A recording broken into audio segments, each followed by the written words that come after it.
ചൊക്രമടിയിലെ കയ്യേറ്റ ഭൂമിയിൽ നിന്നും മരങ്ങൾ മുറിച്ചു കടത്തിയതിൽ അന്വേഷണം ആവശ്യപ്പെട്ട് പരിസ്ഥിതി സംഘടനയായ ഗ്രീൻ കെയർ കേരള ഉന്നത ഉദ്യോഗസ്ഥർക്ക് പരാതി നൽകി.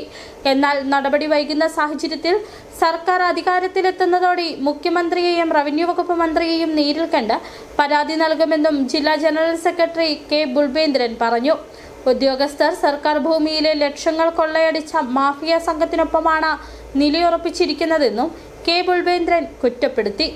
ബൈസമ്മാലി വില്ലേജിൽപ്പെട്ട ചൊക്രമുടിയിൽ നിന്നും ഉദ്ദേശം 2 വർഷത്തിലേറെ മുമ്പ് അടിമാലി സ്വദേശിയുടെ നേതൃത്വത്തിൽ റവന്യൂ ഭൂമി കയ്യേറുകയും റവന്യൂ ഭൂമി പ്ലോട്ടുകൾ തിരിച്ച് കൃത്രിമ രേഖയുണ്ടാക്കി റവന്യൂ ഉദ്യോഗസ്ഥരുടെ സഹായത്തോടെ മറച്ചു വെക്കുകയും ഇതിനെതിരെ വ്യാപക പ്രതിഷേധം ഉയർന്നപ്പോൾ റവന്യൂ ഇൻ്റലിജൻസ് അടക്കമുള്ള ഉദ്യോഗസ്ഥർ സ്ഥലത്തെത്തി പരിശോധിച്ച് ഇത് സർക്കാർ ഭൂമിയാണെന്ന് കണ്ടെത്തുകയും അവിടെ നിന്നും കയ്യേറ്റക്കാരെ ഒഴിപ്പിക്കുകയും ചെയ്തിരുന്നു. അതിലുപരി 60 ലക്ഷം രൂപയുടെ കാട്ടുമരങ്ങൾ ഇവിടെ നിന്നും കടത്തിക്കൊണ്ട് പോയിട്ട് ആരും ഇതിനെക്കുറിച്ച് പ്രതികരിക്കുകയോ കേസെടുക്കുകയോ ചെയ്തിട്ടില്ല. ഗ്രീൻ കെയർ കേരള ഇതിനു മുമ്പും ഈ തടി കട്ടുകൊണ്ട് പോയതിനെ സംബന്ധിച്ച്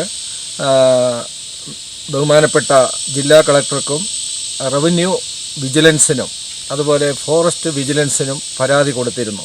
പക്ഷേ കയ്യേറ്റ മാഫിയയും തടിക്കൊള്ളക്കാരെയും ഈ അടിമാലി സ്വദേശിയെയും സംരക്ഷിക്കുന്ന ഒരു രീതിയാണ് ഇവരുടെ ഭാഗത്തു നിന്നും കാണുന്നത്. ഇത്രയും നാളായിട്ടും റവന്യൂ ഭൂമിയിൽ നിന്നും ആര് കട്ടുകൊണ്ട് പോയാലും അത് പൊതുമുതൽ അപഹരിക്കൽ കേസിന് ക്രിമിനൽ കേസ് എടുക്കേണ്ടതാണ്.